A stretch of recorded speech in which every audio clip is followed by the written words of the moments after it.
आज हमको ही बदनाम किया जा रहा है कि ये साहब देश के गद्दार हैं, टेररिस्ट है, फलाने हैं। जंग आज़ादी में जितना रोल मुसलमानों का है, जामा मस्जिद पर कोई फैसला आता है हिंदू पक्ष के लिए तो क्या मुस्लिम पक्ष इस फैसले के लिए मानेगा या नहीं मानेगा? ना इस पर तो कोई वो दूसरी बात थी। अयोध्या का मसला था, ये यहाँ का बाबरी मस्जिद का मसला है। यहाँ तो कोई ज़र्रा बराबर निशान है मंदिर का है ही नहीं। इसमें और उसमें बहुत बड़ा फ़र्क है। नमस्कार, मैं हूं प्रमोद सम्राट और आप देख रहे हैं भारत एक नई सोच। दोस्तों, आज हम संभल में मौजूद हैं और संभल में हम मौजूद हैं मौलाना ममलूकुर रहमान बर्क, जो कि समाजवादी पार्टी के सीनियर लीडर हैं। उनसे हम जानेंगे कि जामा मस्जिद का जो सिलसिला है अब कैसा है, क्योंकि आज जामा मस्जिद जो कि हिंदू पक्ष ने दावा किया था कि ये मंदिर है, उसको लेकर के आज कोर्ट में सुनवाई थी। तो कोर्ट कमिश्नर का क्या फैसला है वो भी हम जानेंगे और आगे क्या कार्रवाई होनी वो भी हम जानेंगे। तो सर, सबसे पहले स्वागत है आपका हमारे चैनल पे। तो मैं इस शेर के साथ आगाज़ करता हूँ कि दुनिया को दिया दरसे वफ़ादारी हमने। दर्स सबक को कहते हैं। दुनिया को दिया दरसे वफ़ादारी हमने और आज हमसे ही बेवफाई की शिकायत है। और आज हमसे ही बेवफाई की शिकायत है। आज हमको ही बदनाम किया जा रहा है कि ये साहब देश के गद्दार हैं, टेररिस्ट है, फलाने हैं। जबकि हालांकि जंग आज़ादी में जितना रोल मुसलमानों का है उसको आप पढ़ कर देखें तो रोंगटे खड़े हो जाते हैं। जितनी फांसियाँ दी गई, कत्ल किए गए और फांसी पर चढ़ा गए, जेल में गए। तो बहरहाल और ज़्यादा तफसील में तो डाल नहीं चाहता, मौजू की तरफ आता हूँ। तो संभल में आजकल हाँ, संभल में आज जामा मस्जिद में मैंने नमाज अदा की। हाँ, जुमे का दिन था तो पुरअमन तरीक़े से नमाज अदा हुई और वहाँ कोई शोर शराबा नहीं हुआ, क्योंकि मुसलमान जो थे वो नमाज इबादत के लिए जाते हैं वहाँ पर, ना कि किसी गलत नीयत से लड़ने की झगड़ने की नीयत से। और उनका मकसद अमन और शांति है, क्योंकि इस्लाम के मानी सलामती के हैं। सलामती मानी शांति, और जो शांति का नहीं चाहता वो he is not follower of Islam. तो बहरहाल जो कुछ हुआ ये बहुत अफसोसनाक और दर्दनाक वाक़ा हुआ।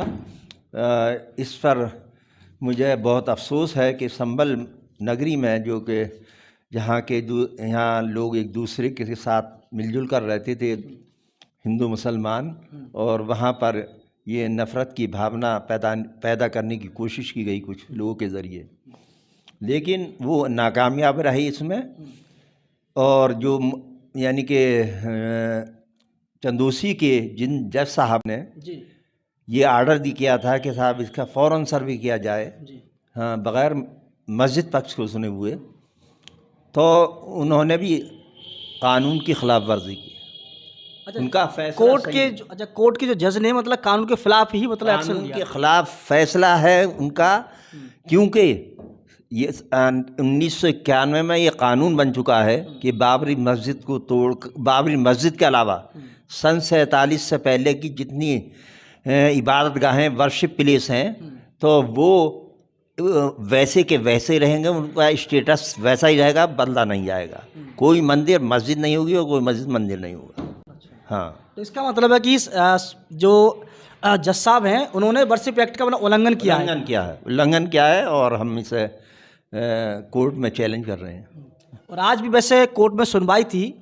तो कोर्ट कमिश्नर ने मुझे ऑर्डर भी किया था कि सर्वे की रिपोर्ट आप सौंपिए, लेकिन सर्वे की रिपोर्ट उनको नहीं सौंपी गई। लेकिन सर्वे के जो करने वाले तो उन्होंने कहा हमारी रिपोर्ट अभी रेडी नहीं है, तो इस पर अभी स्टे लग चुका है। इस पर स्टे आ गया हाई कोर्ट का।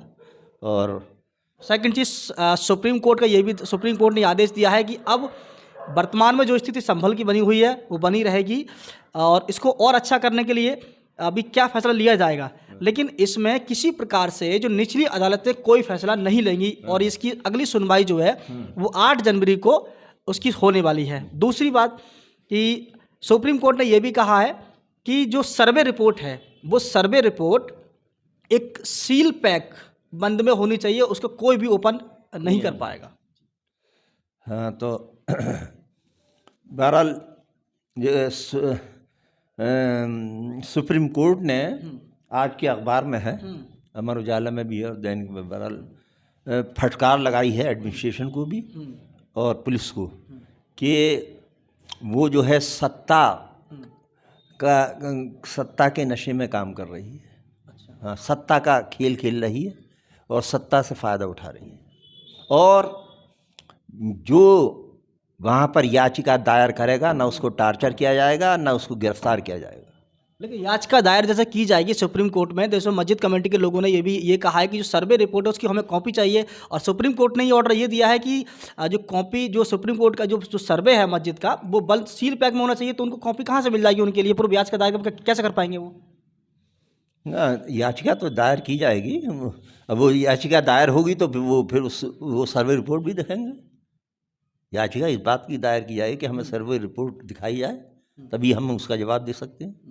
हाँ? अच्छा, आपको वैसे उम्मीद है कि सुप्रीम कोर्ट का जो फैसला आएगा वो सही आएगा या गलत आएगा? ये हम तो देखिए सुप्रीम कोर्ट पर विश्वास करते हैं कि वो फैसला सही देगा और जो फैसला उसका होगा वो हमें मान्य होगा। देखिए, अगर आप विश्वास करते हैं सुप्रीम कोर्ट पर, तो मुस्लिम पक्ष ने तो विश्वास बाबरी मस्जिद पे भी किया था जो अयोध्या में पड़ती है, और वो भी फैसला उनके हिंदू पक्ष में चला गया, वहाँ राम मंदिर बन गया। तो इसमें क्या कहना चाहेंगे आप? तो देखिए, हमने मुसलमानों ने उस पर कोई एक्शन तो नहीं लिया। मुसलमानों ने सब्र किया और शांति और अमन से रहे और उसके फैसले को तस्लीम कर लिया।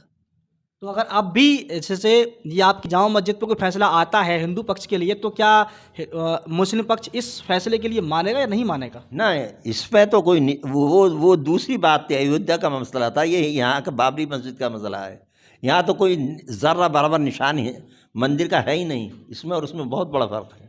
हाँ, मतलब पूरा विश्वास है सुप्रीम कोर्ट पर कि सुप्रीम कोर्ट फैसला अच्छा ही फैसला, क्योंकि हमारे पास सबूत ऐसे हैं पुख्ता कि जिसके आधार पर हम कह रहे हैं। देखिए, मैं बताता हूँ, मशहूर किताब है ये, प्रोफेसर श्री राम शर्मा, इसमें लिखते हैं कि मुग़ल एम्पायरन इंडिया में पूरी सफाई के साथ लिखते हैं कि हमें कोई ऐसी शहादत नहीं मिलती कि बाबर ने किसी मंदिर को मुनज़्ज़म किया या किसी हिंदू की इज़ार आसानी महज इसलिए की हो कि वो हिंदू है। सफ़ा 155 एडिशन 1945 बहवाला मारिफ फरवरी 1956। अच्छा, और दूसरी और एक और है, मैं आपको बताता हूँ।